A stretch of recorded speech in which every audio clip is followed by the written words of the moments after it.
నమస్కారం అండి.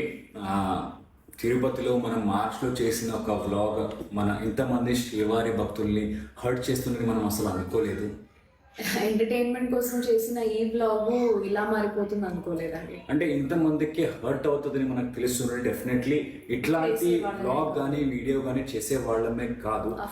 అండ్ మన తిరుమల తిరుపతి దేవస్థానం ప్రతిష్టనని దిగజారించాలి అంటే అసలు అనుకోలేదు, మనం కళలు కూడా అనుకోలేము కూడా. అవునండి. సో భక్తుల మధ్యలో భయం కలగాలనే ఉద్దేశంతో అయితే ఈ వీడియో అసలు చేయలేదు.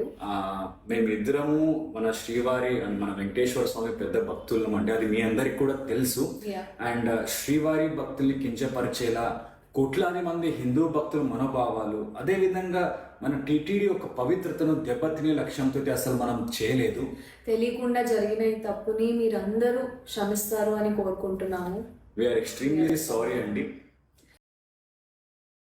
తిరుమల శ్రీవారి నడక మార్గంలో ఏదైతే అలిపిరి నుంచి తిరుమలకు వెళ్లే నడక మార్గంలో 7వ మైల్ రాయి వద్ద నుంచి అటు లక్ష్మీనరసింహస్వామి ఆలయ మార్గ మధ్యంలో గతంలో ఏదైతే బిగ్ బాస్ ఫేమ్ ప్రియాంక ఆమె స్నేహితుడు శివ కలిసి ఒక ఫ్రాంక్ వీడియో చేశారు. చిరుతపల్లి వస్తుందంటూ ఒక విజువల్స్ ను కూడా వారు ఎడిటింగ్ లో యాడ్ చేశారు. అదే విధంగా సౌండ్స్ ను కూడా యాడ్ చేసి వీటిని వారికి సంబంధించిన సోషల్ మీడియాలో పోస్ట్ చేశారు. ఈ నేపథ్యంలో వీటిని బయటికి రావడం, సోషల్ మీడియాలో పెట్టిన విజువల్స్ ఏదైతే ఆ ప్రాంక్ వీడియోపై పెద్ద ఎత్తున భక్తులు పెద్ద ఎత్తున విమర్శలు చేశారు. ఈ విధంగా స్వామివారి దర్శనానికి వెళ్తున్న సమయంలో ఈ విధంగా ఫ్రాంక్ వీడియో చేయడము, అది కూడా భక్తులను భయపెట్టే విధంగా చేయడాన్ని తీవ్రంగా నిరసించారు. దీంతో పాటు దీనికి సంబంధించిన వీడియోను బిగ్ టీవీలో ఎక్స్క్లూజివ్ గా మనము ప్లే చేసిన నేపథ్యం. మొత్తం మీద ఈ ఘటనకు సంబంధించి టీటీడీ సీరియస్ గా స్పందించింది. ప్రియాంకతో పాటు ఆమె స్నేహితుడు ఏదైతే శివ ఉన్నాడో అతని మీద కూడా కేసు నమోదు చేయాలంటూ కూడా విజిలెన్స్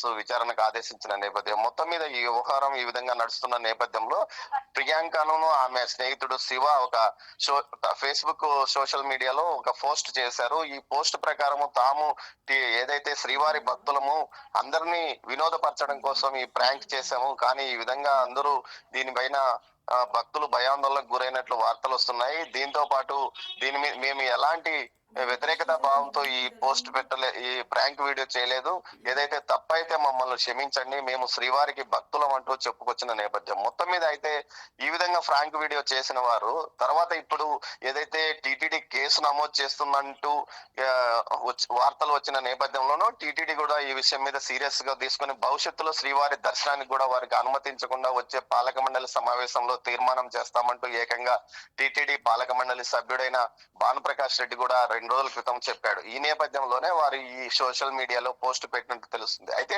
8 నెలల క్రితం ఫ్రాంక్ వీడియో చేశారు. దాని కింద నెటిజన్స్ తీవ్ర స్థాయిలో నిరసన వ్యక్తం చేసినప్పటికీ ఏమాత్రం పట్టించుకొని ప్రియాంక గానీ ఆమె బాయ్ ఫ్రెండ్ శివ గానీ ఈ విషయంలో ముందుగా ఎందుకు అంటే అప్పట్లో నెటిజన్లు తీవ్ర స్థాయిలో విమర్శించారు. శ్రీవారి మీకు ఫ్రాంక్ వీడియోలో చేసుకోవడానికి తిరుమల కొండలే కావాలా, శ్రీవారి నడక మార్గమే కావాలంటూ పెద్ద స్థాయిలో విమర్శలు గుప్పించినప్పటికీ ఏమాత్రం పట్టించుకొని వారు ఇప్పుడు ఏదైతే టీటీడీ ఈ విషయం మీద సీరియస్ గా యాక్షన్ తీసుకోబోతుందన్న నేపథ్యంలో మాత్రమే వారు క్షమాపణ అడిగిన నేపథ్యం. మొత్తం మీద వీరికి భయంతో వారు భక్తితో క్షమాపణ అడిగినట్లు కాకుండా కేవలం తమ ఎక్కడ కేసుల్లో ఇరుక్కుంటామో లేకపోతే ఎక్కడ భవిష్యత్తులో తిరుమల వైపు రానివారు అన్న కోణంలోనే వారు ఈ విధంగా వాళ్ళు క్షమాపణ వీడియోను పోస్ట్ చేసినట్టు తెలుస్తుంది. మొత్తం మీద అయితే ఇప్పటికీ వారిపైన నెటిజన్లు తీవ్ర స్థాయిలో విమర్శలు గుప్పిస్తున్నారు. ముఖ్యంగా ఏదైతే శ్రీవారి దర్శన నడక మార్గంలో అప్పటికి ఏదైతే వీరు పోస్ట్ చేసిన ఒక 2 నెలల ముందు చిన్నారిని చిరుతపల్లి ఎత్తుకుపోయి అక్కడ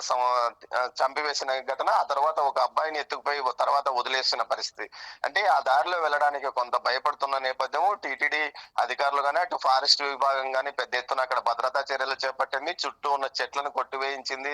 పూర్తి స్థాయిలో అటు లైటింగ్స్ ఏర్పాటు చేసి ఎవరు భయపడకుండా అటు పూర్తి స్థాయిలో 100 మీటర్లకు ఒక ఏదైతే రక్షణ సిబ్బందిని ఏర్పరిచింది. భక్తులతో పాటు నడక మార్గంలో వెళ్ళడానికి సెక్యూరిటీ సిబ్బందిని ఏర్పాటు చేసి ఈ స్థాయిలో భద్రత కల్పించిన నేపథ్యంలో ఒకసారిగా వీరు ఈ విధంగా ఫ్రాంక్ వీడియో చేయడము, తర్వాత దానిపైన పెద్ద ఎత్తున విమర్శలు వచ్చినప్పటికీ ఏమాత్రం స్పందించని వీరు ఏదైతే బిగ్ టీవీ ప్రసారం చేసిన కథనం తర్వాత అధికారులు స్పందించడము, దీనిపైన వారు విచారణకు ఆదేశించడము, కేసు నమోదు చేయాలని నిర్ణయించుకోవడం. అదే సమయంలో టీటీడీ ధర్మకర్తల మండలి కూడా ఈ విషయం మీద సీరియస్ గా తీసుకొని ఏదైతే టీటీడీ తిరుమలలో వివాదాలు కలిగించే ఈ విధంగా వీడియోలు చేయడం, ఫోటో షూట్ చేసుకోవడం, దేవుడి ఆలయం ముందు ఇలాంటి చర్యలకు పాల్పడితే స్వామివారి దర్శనానికి కూడా రానివ్వము, అదే విధంగా తీవ్రంగా కేసులు పెడతామని హెచ్చరించిన నేపథ్యంలోనే వారు దిగి వచ్చి ఈ విధంగా ఒక పోస్ట్ క్షమాపణ కోరుతూ ఒక పోస్ట్ పెట్టడం జరిగిందని అనుకుంటున్నారు. మొత్తం మీద అయితే ప్రియాంక శివలు క్షమాపణ చెప్పారు. ఇక తాము ఈ భవిష్యత్తులో ఇలాంటి కార్యక్రమాలకు పాల్పడ్డం అంటూ కూడా చెప్పుకొచ్చారు. నమస్కారం అండి. తిరుపతిలో మనం మార్చ్లో చేసిన ఒక వ్లాగ్ మన ఇంతమంది శ్రీవారి భక్తుల్ని హర్ట్ చేస్తుందని మనం అసలు అనుకోలేదు. ఎంటర్టైన్మెంట్ కోసం చేసిన ఈ బ్లాగ్ ఇలా మారిపోతుంది అనుకోలేదండి. అంటే ఇంతమందికి హర్ట్ అవుతుందని మనకు తెలుస్తుంది. డెఫినెట్లీ ఇట్లాంటి బ్లాగ్ కానీ వీడియో కానీ చేసే వాళ్ళమే కాదు. అండ్ మన తిరుమల తిరుపతి దేవస్థానం ప్రతిష్టనని దిగజారించాలి అంటే అసలు అనుకోలేదు, మనం కళలు కూడా అనుకోలేము కూడా. అవునండి. సో భక్తుల మధ్యలో భయం కలగాలనే ఉద్దేశంతో అయితే ఈ వీడియో అసలు చేయలేదు. మేమిద్దరము మన శ్రీవారి అండ్ మన వెంకటేశ్వర స్వామి పెద్ద భక్తులం అంటే అది మీ అందరికి కూడా తెలుసు. అండ్ శ్రీవారి భక్తుల్ని కించపరిచేలా కోట్లాది మంది హిందూ భక్తుల మనోభావాలు, అదే విధంగా మన టీటీడీ యొక్క పవిత్రతను దెబ్బతినే లక్ష్యంతో అసలు మనం చేయలేదు. తెలియకుండా జరిగిన ఈ తప్పుని మీరందరూ క్షమిస్తారు అని కోరుకుంటున్నాము. వీఆర్ ఎక్స్ట్రీమ్లీ సారీ అండి.